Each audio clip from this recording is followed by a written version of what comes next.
Hello friends, कुछ classes की नई वीडियो में आपका स्वागत है।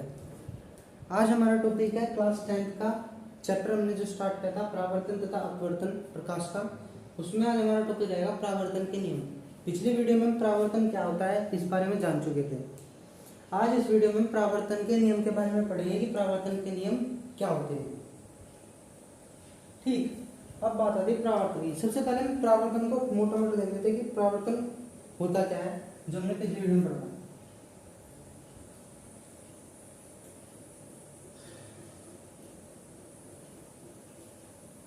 हमारा कोई भी तल है, चिकना कह देते हैं, चिकना तल होता है, चिकना चमकदार या जो परावर्तित कर देता है। इस पर हमारी प्रकाश की किरण आपतित होती है।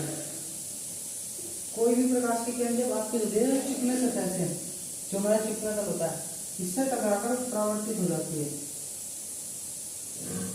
ठीक, ये इधर से आई और इधर से चली गई। ये हमारी क्या थी? आपतित किरण, ये परावर्तित किरण।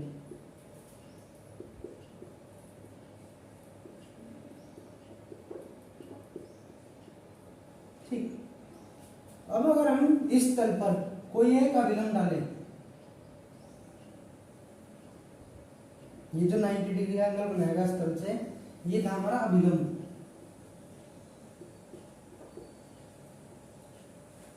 तो इस अभिलंब के साथ हमारी जो रेखा है आपतित किरण आई, परावर्तित किरण आर, एंगल बनाती है।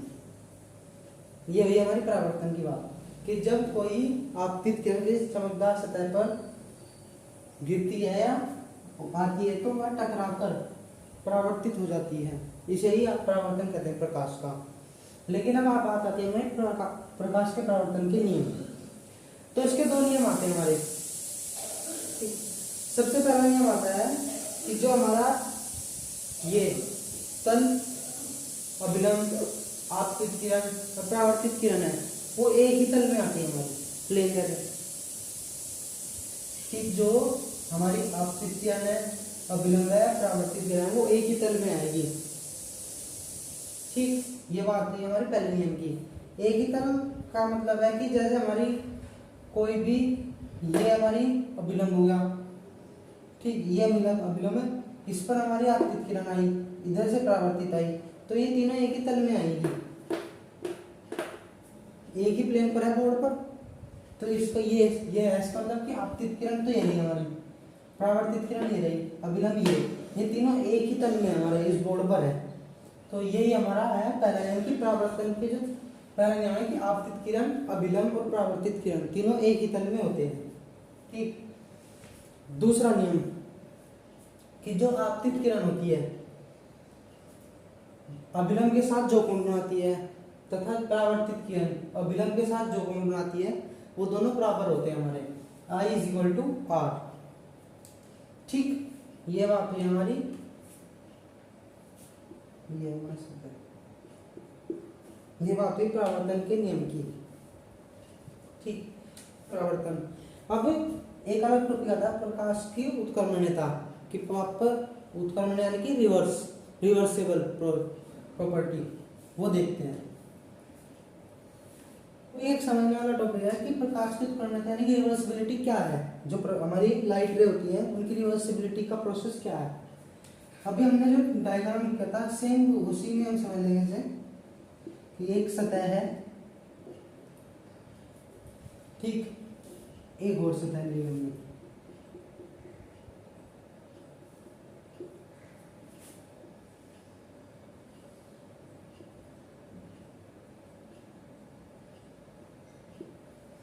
ये हमारी आपतित किरण थी,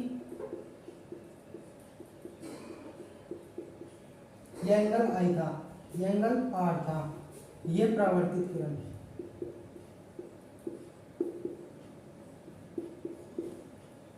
ठीक, ये अभिलंब। क्लियर।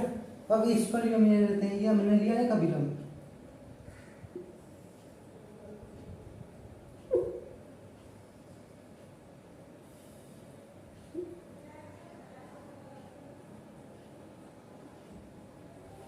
ये हो गया हमारा, ये अभिलंब दिया गया।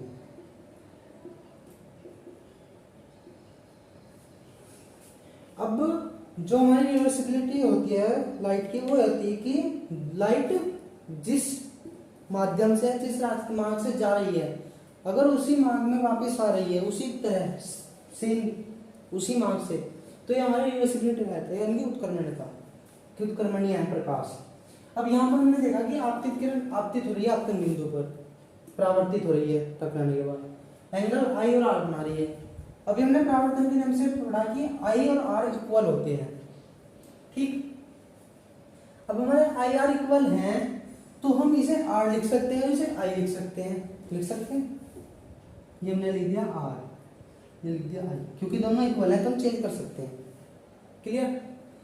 लेकिन आर क्या कौन सा है, परावर्तित किरण द्वारा बनाया गया अभिलंब के साथ कोण, तो इससे क्या होगा, ये हमारे क्या हो जाएगी, परावर्तित किरण होनी चाहिए,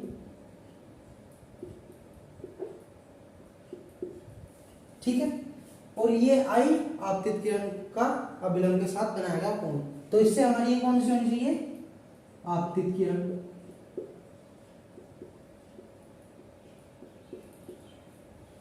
ठीक, यानी कि ये आपतित हो रही है और ये परावर्तित हो रही है, क्लियर हो गया चेंज। आपतित किरण पहले इधर से आ रही थी, लेकिन अब उधर से आ रही है, इधर से जा रही है, यानी कि अगर हम परावर्तित किरण को वापिस इसी मार्ग पे लाए तो वह आपतित किरण के इक्वल जाएगी, एंगल सेम बनाए। यही हमारा जो प्रकाश का उत्क्रमणीयता का सिद्धांत है कि reversibility process of light rays, ठीक। ये क्लियर हो गया होगा कि हमारा आपतित किरण जिस आई परावर्तित हुई, लेकिन अगर हम आपतित किरण परावर्तित किरण के मार्ग पर डाले तो वह परावर्तित भी आपतित किरण के मार्ग पर होती है, या जिस मार्ग से जाती है उसी मार्ग से वापस आती है। ये रहा हमारा प्रकाश की उत्क्रमणीयता का नियम। अब बात आती है हमारी प्रतिबिंब, इमेज की। प्रतिबिंब और इमेज क्या है ये देखना है हमें। प्रकाश के परावर्तन में ही आता है, ये जो प्रकाश का परावर्तन होता है उससे हमारे इमेज बनते हैं, ठीक। सबसे पहले देख लेते हैं प्रतिबिंब क्या होता है और ये कितने प्रकार के होते हैं। जो हमारी इमेज बनती है, हमारी आंख पर कैमरे इमेज कहते हैं कि हमारे आंख के अंदर प्रतिबिंब बनता है हमारे कैमरे में, तो वो क्या चीज है, रेस पर टकराकर किसी बिंदु पर दिखना, वही हमारा प्रतिबिंब कहलाता है। कैसे, जो हमारा प्रतिबिंब होता है इमेज, ठीक। सबसे पहली बात आती है, हम कोई एक परावर्तित सतह ले ली, चिकनी सतह कह लो, जिससे प्रकाश टकराकर परावर्तित हो जाए, क्लियर। ये हमने कोई वस्तु ले ली यहाँ पर, ठीक है। अब वस्तु पर हमने लाइट डाली, जो हमारी लाइट रे होगी वो वस्तु का मान लो कि इस बॉडी किसी भी पॉइंट से निकली, चली सतह से टकराकर वो परावर्तित होगी, ठीक। वो परावर्तित हुई, ये वस्तु जिस भी बिंदु पर जाकर मिली वो इस वस्तु का प्रतिबिंब कहलाता है, इमेज कहलाता है, ठीक है। ये बिंदु यहां पर भी हो सकता है, यहां पर भी हो सकता है, ठीक। अब ये काल्पनिक और वास्तविक दो हो सकता है, यानी कि इमेजिनरी और रियल, ठीक। अब इसे देखेंगे हम, जो हमारा प्रतिबिंब इसी आधार पर हमारे दो टाइप के हो जाते हैं कि अगर जो हमारी बिंदु होता है वो वास्तविक हुआ तो वास्तविक इमेज और काल्पनिक हुआ तो काल्पनिक इमेज, ठीक।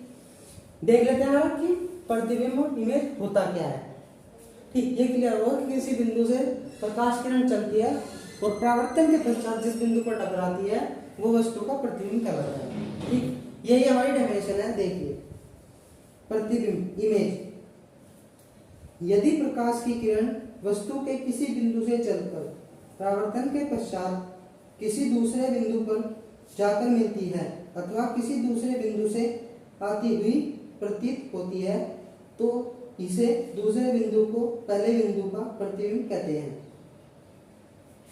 ठीक। यानी कि जो हमारा पहला बिंदु था और ये जो दूसरा बिंदु आया परावर्तन के पश्चात जो हमारी रे टकराई जिससे हमारा दूसरा बिंदु बना, वो हमारा इस फर्स्ट बिंदु का इमेज कहलाता है, यानी प्रतिबिंब कहलाता है। ये क्लियर है। अब इसके हमारे प्रतिबिंब के प्रकार जैसे बताया कि वास्तविक और काल्पनिक आधार पर दो तरह हो जाते हैं, तो देखते हैं कि वास्तविक प्रतिबिंब क्या होता है? वास्तविक प्रतिबिंब, रियल इमेज।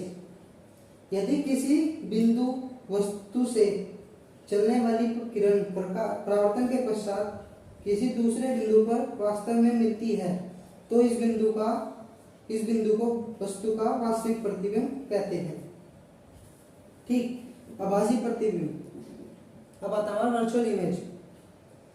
यदि बिंदु वस्तु से चलने वाली किरणें परावर्तन के पश्चात किसी दूसरे बिंदु से आती हुई प्रतीत होती है तो इस बिंदु को वस्तु का आभासी प्रतिबिंब कहते हैं। इस प्रतिबिंब को पर्दे पर नहीं लिया जा सकता। ठीक, अब बात आती है वास्तविक और काल्पनिक प्रतिबिंब की। तो ये हमारा जो वास्तविक प्रतिबिंब होता है ये परावर्तन के पश्चात किसी बिंदु पर हमें मिलता हुआ दिखेगा, लेकिन जैसे परावर्तन के पश्चात कोई बिंदु वस्तु परावर्तन के पश्चात ही मिल रहा है। ठीक, लेकिन अगर यह हमारा मिलता हुआ प्रतीत हो रहा है कि कोई आ रहा है,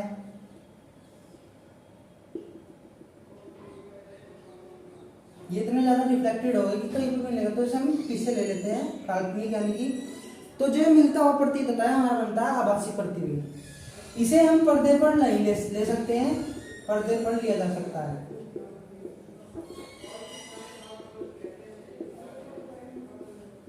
ये पर्दे पर नहीं लिया जाता।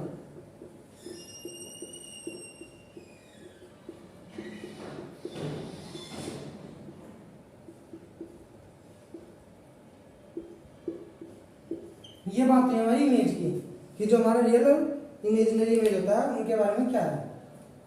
ठीक, ये बात हो गई हमारी प्रतिबिंब यानी कि इमेज की। ठीक, आज की वीडियो में हमने परावर्तन के नियम और इमेज के बारे में पढ़ा कि इमेज क्या होती है। अगली वीडियो में हम गोलीय दर्पण के बारे में पढ़ेंगे कि जो हमारे मिरर होते हैं वो क्या होते हैं। ठीक, कोई भी डाउट हो कमेंट करें, लाइक करें, शेयर करें, सब्सक्राइब करें। थैंक्स फॉर वॉचिंग, धन्यवाद।